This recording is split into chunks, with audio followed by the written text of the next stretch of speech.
नमस्कार दोस्तों, तो कैसे हैं आप लोग। उम्मीद करता हूँ बहुत ही अच्छे होंगे। तो आज हम नादिर शाह के बारे में बात करना जा रहे हैं,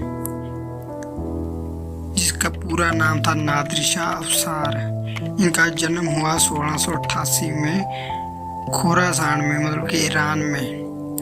इनके परिवार की बात करें तो गरीब तुर्कमान अनजीती था। बचपन में ही इनके पिता की मौत हो गई थी। गरीबी के कारण उसने छोटी उम्र में ही घुड़सवारी और युद्ध कुशलता सीखनी शुरू कर दी। वह पहले ही मामूली सैनिक था, लेकिन अपनी बहादुरी के कारण जल्द ही एक शक्तिशाली सेनापति बन गया। नादिर शाह सिर्फ फारस का शासक बनकर नहीं रुका, उसने कई देशों के हमले किए और जीत लिया उन देशों को। 1738 में इसने अफगानिस्तान पर कब्जा कर लिया। उसने कंधार और गंजनी जैसे शहरों को जीत लिया। 1739 में भारत पर हमला किया। ये भारत में हमला कैसे किया और कैसे लड़े, ये हम आगे बताएंगे। करनाल के युद्ध में मुगलों को हराकर दिल्ली लूटा, मध्य एशिया को लूटा, ओटापन साम्राज्य से लड़ाई की। उसने कई युद्ध जीतकर फारस को साम्राज्य और बड़ा कर लिया।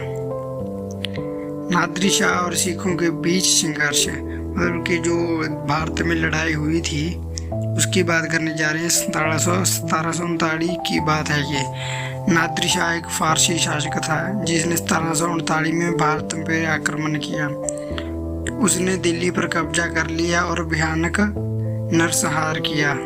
लाखों दृश्यों लोग मर गए और उसने दिल्ली को कूत धन, हीरे जवाहरत लाल और कोहिनूर हीरा लूट लिया।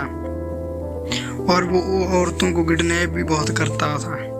लेकिन जब वह अपने लूट को सामान के साथ फारस लौट रहा था, मतलब कि भारत से फारस लौट रहा था, तब उसे पंजाब के सिखों ने जबरदस्त मतलब कि उसका सामना किया। सिखों द्वारा राज्य नादिर शाह की लूट का विरोध। जब नादिर शाह अपनी सेना के साथ दिल्ली से फारस जा रहा था तो सिख योद्धाओं ने उसकी सेना पर बार बार हमले किए।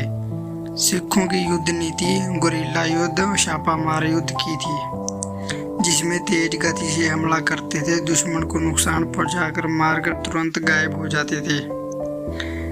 सिखों ने नादिर शाह को लूट पर धावा बोल दिया। सिख योद्धाओं ने अपनी सेना पर हमला कर बड़ी मात्रा में सोना, चांदी और अन्य कीमती वस्तुएं छीन ली।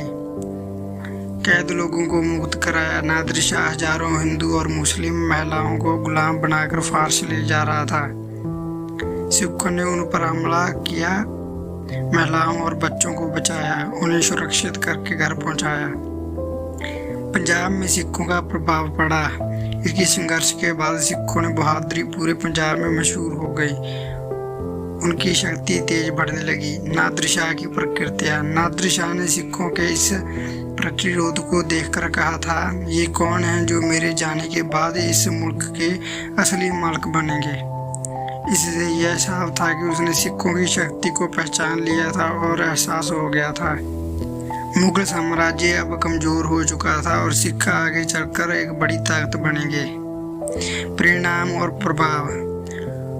मुगलों को कमजोरी उजागर हुई। नादिर शाह के हमले के साबित कर दिया कि मुगल साम्राज्य की बेहद कमजोर हो चुका था और इससे बचाने वाला कोई नहीं था।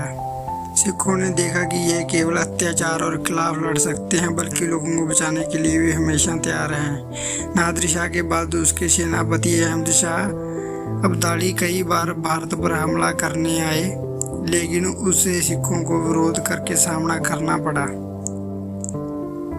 1747 में नादिर शाह को उसके ही सेनापतियों ने नादिर शाह की हत्या कर दी। उसकी क्रूरता और अत्याचारों के कारण वो अपने सेनापतियों पे ही अत्याचार करने लग गया। अपने सैनिक ही उससे नफरत करने लग गए थे, इसलिए नादिर शाह को मार दिया। तो आपको ये वीडियो कैसी लगी कमेंट में ज़रूर बताना। वीडियो को लाइक करना, चैनल को सब्सक्राइब करना। मिलते हैं नेक्स्ट वीडियो में।